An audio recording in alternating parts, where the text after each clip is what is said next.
ఎందుకు లిఫ్ట్ చేయలేదు? ఇప్పుడు ఏమైంది?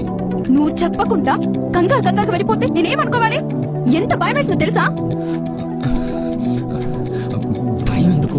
నీకేమైనా అయిందేమో అని, నీకు ఏమైనా అవుతుందేమో అని. మందు తాగేటప్పుడు, బైక్ నడిపేటప్పుడు కంట్రోల్ ఉండమని ఎన్నిసార్లు చెప్పాను? నీకోసమే కదా. అది వద్దు ఇది వద్దని చెప్పాను. ఎందుకు? నీకేమైనా అవుతుందని భయం.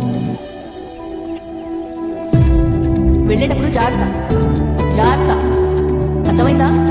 జాగ్రత్తగా వెళ్ళండి. మీరే చెప్పండి నాకు.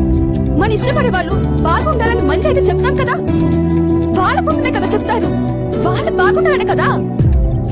అర్థం చేసుకోరే. మా కోసం మీరు ఎంత ఆలోచిస్తారో తెలీదు, కానీ మా ఆలోచన మొత్తం మీరే ఉంటారు. లంచ్లో ఇన్స్ట్రుమెంట్ చేశాను, మొత్తం తినేయాలి.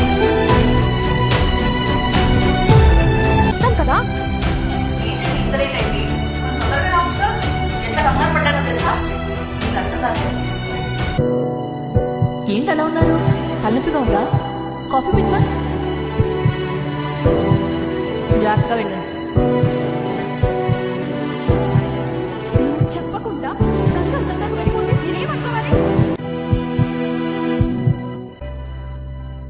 సారీ ఎందుకు చెప్పాలి? ఎందుకా? రోడ్డు మీద కొట్టి, అది కూడా మా నాన్న ముందు.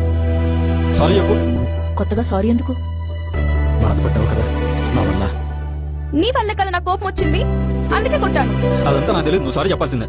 నా వల్ల మీకేమైనా బాధ కలిగిందా? నీ వల్ల, కానీ ఆ కోపానికి కారణం నేనే కదా. అందుకే కొట్టాను నిన్ను. మీరు ఇంట్లోంచి వెళ్ళిపోతా అనగానే నాకు చాలా భయం వేసింది.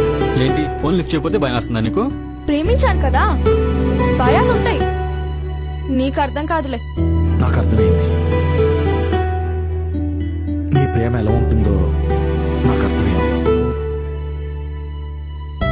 ఒక అమ్మాయి ప్రేమలో నాకు నీ ప్రేమ కనిపించింది.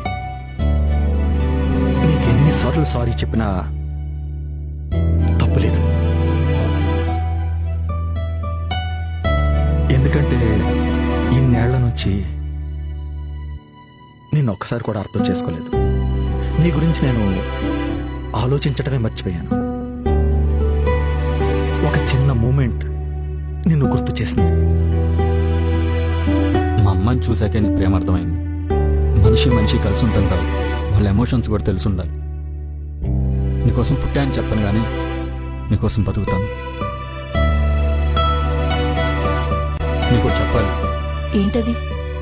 సారీ. I love you.